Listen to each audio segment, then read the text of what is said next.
Hi guys, welcome back to my channel. My name is Renee. If you're new, today I am doing my winter reading list. So if you guys are new here, something you should know about me is that I read with the seasons. I am currently reading my last book for October, which is my fall reading list, which I will leave on the screen if you're interested in. That's more like thriller, kind of spookier books, which I will review in an upcoming vlog for you guys. But I picked up some really fun books for the end of the year. Cozy winter, really inspirational books that kind of will guide you to a really productive, motivating new year. So I'm really excited to share this with you guys. I feel like my reading lists get better every time. I might be biased, but I'm just like very excited about these books. I'm going to start with November. So November is a time where we like gather, it's Thanksgiving, we're thankful. This has been on my reading list for quite a while. It's called The Snow Child. It's a Pulitzer Prize finalist, which kind of tells you a lot already. It says Alaska 1920, a brutal place to homestead and especially tough for recent arrivals Jack and Maybelle. Childless, they are drifting apart. He's struggling to maintain the farm. She's crumbling from loneliness and despair. Now that I think about it, I feel like there's a movie about this as well. Correct me if I'm wrong. In a moment of levity during the season's first snowfall, they build a child out of snow. The next morning, the snow child is gone, but they glimpse a young girl running through the trees. This little girl, who calls herself Fania, seems to be a child of the woods. She hunts with a red fox at her side and somehow survives alone in the Alaskan wilderness. As Jack and Mabel come to understand this child who could have stepped from the pages of a fairy tale, they begin to love her as their own daughter. But in this beautiful, violent territory, things are rarely as they appear, and what they eventually learn is that Fania, I don't know how to say it, will transform them all. So I feel like it's thriller-esque, like we're still kind of navigating out of October. It's warm, it's cozy, the first snowfall. Like, I feel like it's the perfect November book. Let me know if you guys have read this and what you think of it. It has amazing reviews, so I'm excited for this one. For my nonfiction book, I am in a season of lots of blessings. I am a very spiritual, faithful person. I'm just in a very thankful mood, which is perfect because we're going into November. And my pastor recommended this book. He said this is a life-changing book. It's called The Circle Maker. And Xander actually told me that he's heard of this story before. I've never heard of it. Let me know if you guys have. One of the single most powerful ways to improve your prayer life. According to Pastor Mark Batterson, drawing prayer circles around your dream isn't just a mechanism whereby we accomplish great things for God. It's a mechanism whereby God accomplishes great things in us. Do you ever sense that there's far more to prayer than you're experiencing? It's time that you learn from the legend of Honi, the circle maker, a man bold enough to draw a circle in the sand and not budge from inside until God has answered his impossible prayer for his people. I found that very intriguing. What impossibly big dream is God calling you to draw a prayer circle around? Sharing inspirational stories from his own experiences as a circle maker, Mark Batterson will help you uncover your heart's deepest desires and God-given dreams and unleash them through the kind of audacious prayer that God delights to answer. It's apparently one of those life-changing books, so I'm really excited to read this and dig a little bit deeper into my prayer life. I feel like prayer is such an unspoken power in life, and it's something that not only brings you joy, but it definitely does something within the universe. Ever since Bryson, I am just really into prayer and meditating on prayer and quiet time with prayer, and it really has transformed not only my life, but internally how I'm kind of receiving the world. It's just a powerful thing that I think a lot of people should do because it's free. It doesn't require much. So those are the books for November. I'm very, very stoked about these. I will link these all down below for you guys as well if you guys want to shop around and read through them with me. I will be doing said Vlogmas. We'll talk about it later, but I will be reading these with you guys through my vlogs. I'll be sharing kind of reviews and how I'm upkeeping with this. I didn't do a good job of that last time, I will admit, but I promise I'll keep you guys updated throughout the vlogs as I'm reading, so we can read together. And then Christmas, we have December. I wanted something cozy and warm and holiday inspired, almost somewhat corny, so I googled good Christmas books, and this one popped up a lot. It's called Mr. Miracle, and it's a soon to be a Hallmark movie. I'm not a big Hallmark movie person, but I always love a good movie when I read the book. Beloved #1 New York Times bestselling author Debbie McComber celebrates the most wonderful time of the year in this heartwarming Christmas novel of romance, hope, and the comforts of home. Harry Mills is a guardian angel on a mission. Help 24-year-old Addie Folsom get her life back on track, and if the right moment strikes, help her find love. Posing as a teacher at a local college in Tacoma, Washington, Harry is up to the task, but not even he can predict the surprises that lay in store. After trying to make it on her own, Addie has returned home to Tacoma for the holidays, but this time she plans to stay for good, enrolling in a local community college to earn her degree.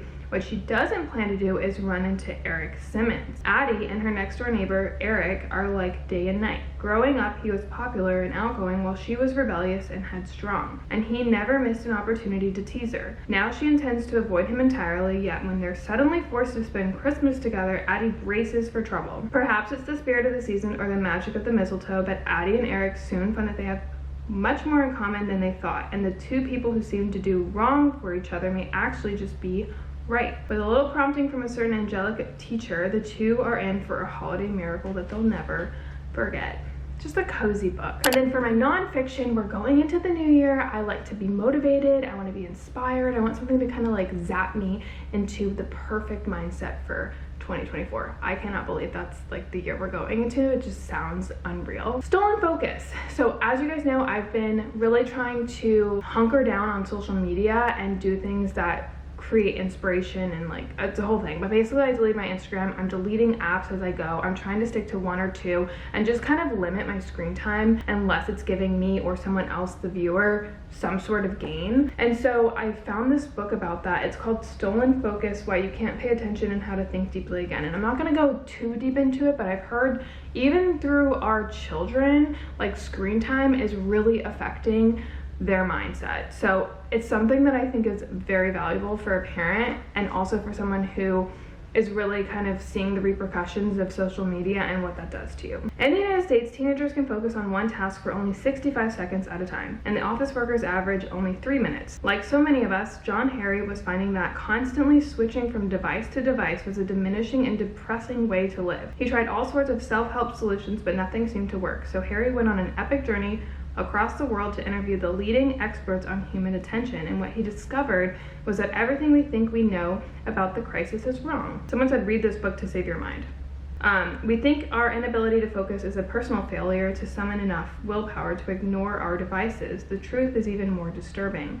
Our focus has been stolen by powerful external forces that have left us uniquely vulnerable to corporations determined to raid our attention for profit. My pastor was asked about tithing, which is basically giving to your church, and I've always had a weird icky feeling about churches asking for money. I think society has just put that in my head, and he was like, you give your money to the Fortune 500 companies every single day, and what are they doing with their money?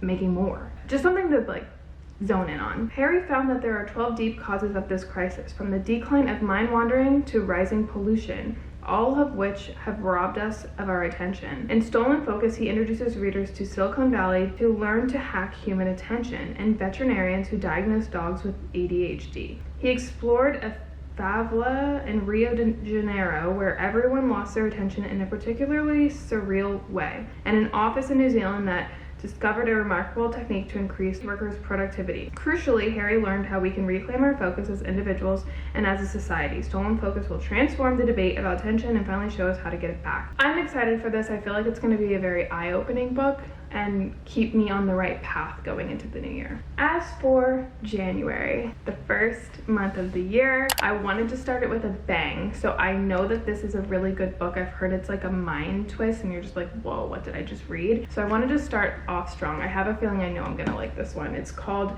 None of This Is True. When a famous podcaster interviews a stranger promising to divulge the story of a lifetime, secrets emerge that threaten to expose the truth of the lives that they both worked hard to project and protect. Don't really understand that, but okay. Celebrating her 45th birthday as a hot new local pub, popular podcaster Alex Summer crosses paths with an unassuming woman called Josie Fair. Josie, it turns out, is also celebrating her 45th birthday. They are, in fact, birthday twins. Anyone else here June 9th, 1994?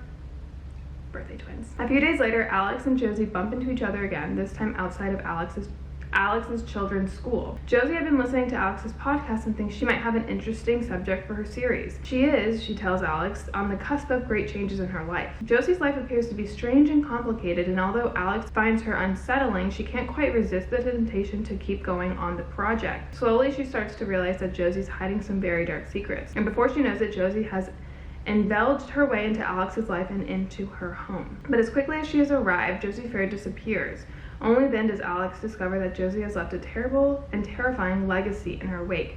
and that Alex has become the subject of her own true crime podcast with her life and her family's lives in grave danger. Whoa. I kind of want to read this right now. As for a nonfiction book, we're starting off not too crazy. I wanted something a little bit more lighthearted and like happy. And so I saw this and I'm like, happiness? Lessons from the world's longest scientific study of happiness. Create a more meaningful and satisfying life.